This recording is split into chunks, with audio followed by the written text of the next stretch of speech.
For now, I will finish off my story concerning the continent of Mu. Savonessa, then, was situated on a vast plateau overlooking plains which rose, on average, no more than 30 meters above sea level. On this plateau, and in the center, an enormous pyramid was constructed. Each stone used in its construction, some weighing more than 50 tons, was cut precisely to within 1/5 of a millimeter, using what we can call ultrasonic vibratory systems. This was done in the quarries of Holiton, now found on Easter Island, which was the one place on the entire continent where this special rock could be found. There was, however, another quarry at Notora, southwest of the continent. The enormous stones were transported using anti-gravitational techniques well known to these people. They were carried on platforms, 20 centimeters above the paved roads, and were constructed using the same principles as those of the pyramids. Roads such as these were built all over the country, converging, like a massive spider's web, on the capital, Savonessa. The huge stones were taken to Savonessa and put into position according to directions from the master or chief architect on the project. When finished, the pyramid measured exactly 440.01 meters in height, and its four faces were oriented precisely towards the 4 points of the compass. Some people think, was this intended to be the king's palace or his tomb? Nothing of the sort. This pyramid was much more important. It was a tool. An enormous tool, I admit, but a tool just the same. So, too, was the Pyramid of Cheops, in Egypt, though it was much smaller in size. You will have realized that these were highly advanced people.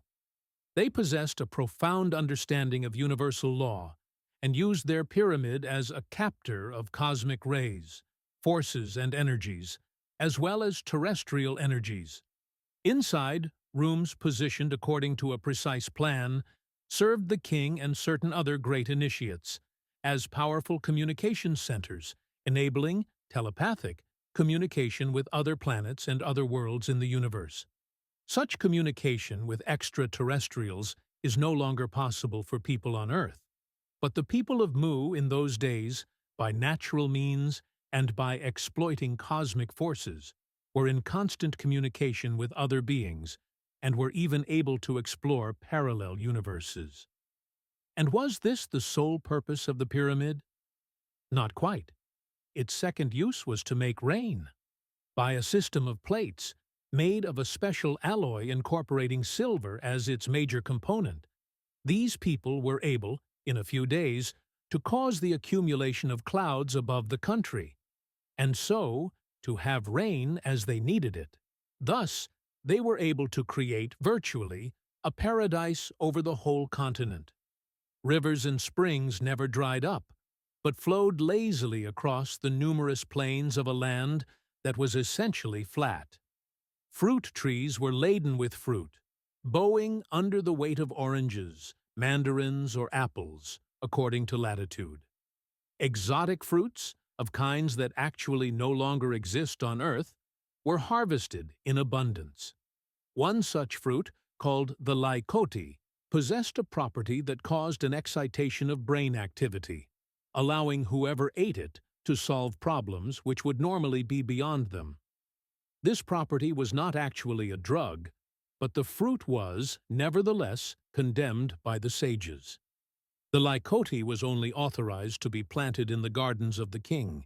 Man being what he is, however, the fruit was secretly planted in various places throughout the continent. Those caught with the fruit were harshly punished, for they had directly disobeyed the king of Mu. In matters of religion and government, he was to be obeyed absolutely, as he was the representative of the Great Spirit. As such, the king was not one to be worshipped. He simply represented another. Those people believed in Tharoa, the God, the Spirit, the one and only, the creator of all things, and, of course, they believed in reincarnation. What concerns us here are the great events which occurred on our planet in times long gone. I won't, therefore, elaborate on my description of the continent that was home to one of the best organized civilizations to have existed on Earth. However, you should know that, after a period of 50,000 years, the population of Mu was 80 million.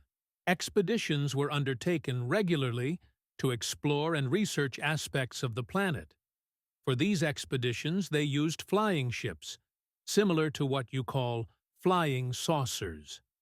It was known that most of the planet was populated by black, yellow, and also white races, although the latter had regressed into a primitive state due to their loss of technical understanding right at the beginning. These white people had actually arrived on Earth in very small numbers at a time in between the arrival of the Baccaratinians and the colonizing of Mu.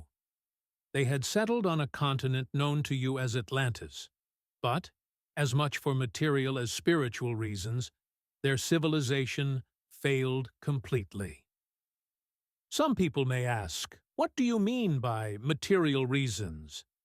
It is natural disasters, which effectively destroyed their towns and almost all that might have allowed them to advance technologically.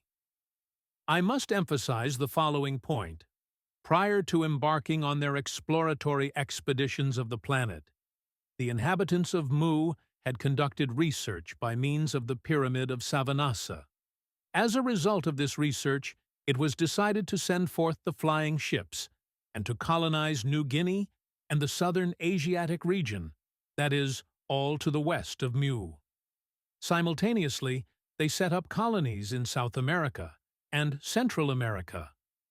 Most importantly, they established a colonial base, which grew into a huge town in the area known to our archaeologists as Tiahuanaco, located not far from Lake Titicaca. The Andes did not exist at the time. The mountains formed some time later, as you will soon see. At Tiahuanaco, an enormous seaport was built. In those days, North and South America were flat, and eventually a canal was constructed to link an inland sea, existing where Brazil is now, with the Pacific Ocean. This sea also had an outlet into the Atlantic Ocean, so that it was possible to pass from one ocean to the other and so to colonize the continent of Atlantis. But I say they had flying ships. Why wouldn't they use them? If they pierced a canal, they must have intended to use boats. In fact, they used their flying machines just as we now use aeroplanes, but for very heavy loads, they used machines of anti-gravitation, exactly like the heavy vehicles are now used on Earth. So, as I said, they colonized the continent of Atlantis. Many white people from Atlantis preferred, at the time, to emigrate to the region of Northern Europe, as they didn't accept the new government and the new religion coming from Mu. These white people set off in their sea vessels propelled by steam and wind. Indeed, the white race had discovered steam power, having passed through a period you would call prehistoric. I must also explain that Britain was not an island at this time, as it was joined to Northern Europe, and the Straits of Gibraltar didn't exist either, as Africa reached to the south of Europe. Many white people from Atlantis emigrated to North Africa, mixing with the crossbred black-yellow race of the area. Interbreeding created new races in North Africa, which have perpetuated themselves over thousands of years, and which you know as Berbers, Tuaregs, and others. Tiahuanaco often visited Earth during those times. When they judged the time opportune, they went overtly to visit the king of Mu, and, according to his request or the information he gave them, Tiahuanaco would visit the new colonies. In India, for example, or in New Guinea, the people of Mu sometimes experienced great difficulties assimilating their civilization with that already in existence. Tiahuanaco would arrive, openly and publicly, in vessels, which is Tiahuanaco's spaceship. Their size, which has always been large, and their radiant beauty, meant that they passed as gods in the eyes of people who were not greatly advanced, and in some cases were even cannibals.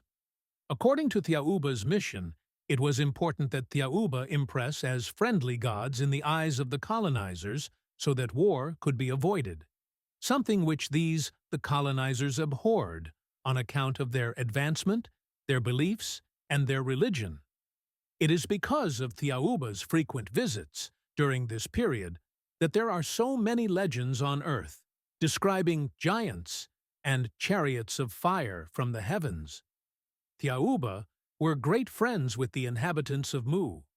Artists and sculptors gave Thiauba people much consideration. They consulted the king of Mu and, with his consent, worked to immortalize those Thiauba people. The immense statues at Holaten, Easter Island, are examples of such work. They were, for the civilization of the time, the ultimate of great art, being in size and shape, what you would describe as stylized. Those statues was finished and ready to be transported on one of the enormous platforms that serviced the length and breadth of the country, terminating always in Savanasa. The master of the time erected these statues either in the king's gardens or along the path that led to the pyramid. Unfortunately, when some of the statue was about to be transported, a cataclysm occurred, which destroyed the continent of Mu. However, Holoton was partially spared. When I say partially, you must realize that the quarries had been 10 times as extensive as the vestiges that remain today. The part that wasn't swallowed up in the cataclysm was the area where those statues stood. Those stylized images thus preserved on Easter Island.